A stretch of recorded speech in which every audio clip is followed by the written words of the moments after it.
আসসালামু আলাইকুম। আজকে যেই কাজটি দেখাবো সেটা হচ্ছে ফোন আনলকিং। আমরা অনেকেই আছি নতুন কাজ করি এবং অনেক দিন যাবৎ কাজ করে আসছি। কিন্তু ফোন আনলকিং বা ফ্লাশিং করতে পারি না। তাদের জন্য আজকে এই কাজটি আমি স্টেপ বাই স্টেপ দেখাবো। আপনারা যারা এখনও কেউ আজও পর্যন্ত একটি ফোন ফ্লাশ করেননি এবং আনলক করেননি, আশা করছি ইনশাল্লাহ আপনারা এই কাজটি শুরু থেকে শেষ পর্যন্ত যদি দেখেন করতে পারবেন এবং আমি স্টেপ বাই স্টেপ কিভাবে করতে হবে কাজটি আমি আপনাদেরকে দেখিয়ে দেব। আমাদের কাছে যখন একটি ফোন নিয়ে আসে তখন আমরা কিন্তু ঘাবড়িয়ে যাই। আমার ক্ষেত্রেও কিন্তু এরকম হতো। আমি যখন প্রথমে কাজ শিখেছিলাম, যখন কাস্টমার ফোন নিয়ে আসতো আমার কাছে খুব ভয় লাগতো। তো আমরা যদি স্টেপ বাই স্টেপ করি না, তাহলেই কিন্তু কাজটি করে কাস্টমারকে ডেলিভারি দিতে পারবো।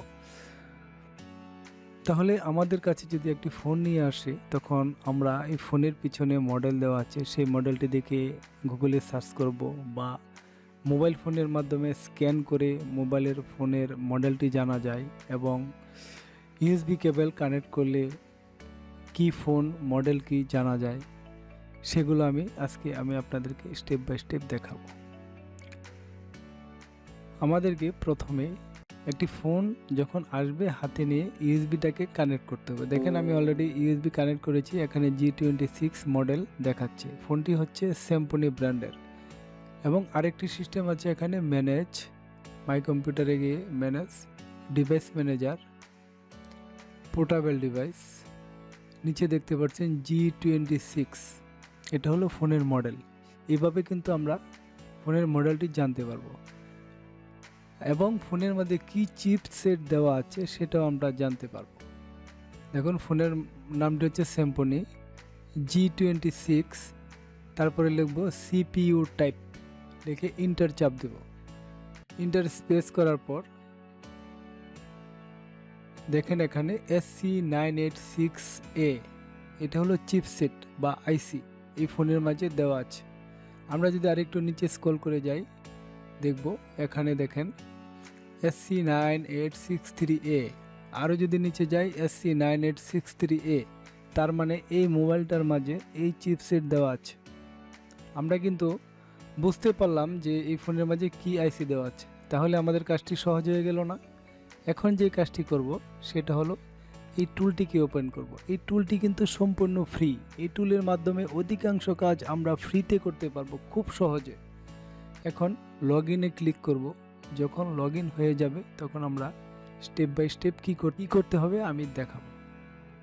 ভয় পাওয়ার কিছুই নেই, খুব সিম্পল কাজ।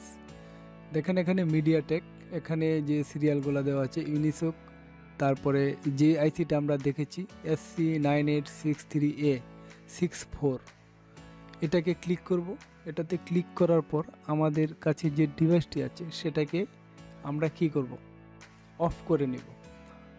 তো এখানে দেখছেন যে এফআরপি, এই যে সার্ভিসে গিয়ে এফআরপিতে ক্লিক করব।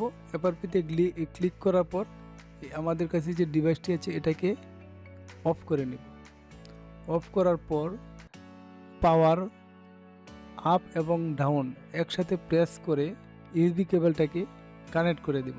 দেখবেন অল্প কয়েক সেকেন্ডের মাধ্যমে ফোনটি আনলক হয়ে যাবে এফআরপি। দেখেন, দেখতেই পাচ্ছেন FRP success, reset FRP end. আমাদের কাজটি কিন্তু ফিনিশ। ভয় পাওয়ার কিছুই নেই, সিম্পল কাজ। যদি আমরা স্টেপ বাই স্টেপ করি না, কোনো প্রবলেমই হবে না। এভাবে কাজ করতে করতে আমরা আপগ্রেড ফোনও কিন্তু কাজ করতে পারবো।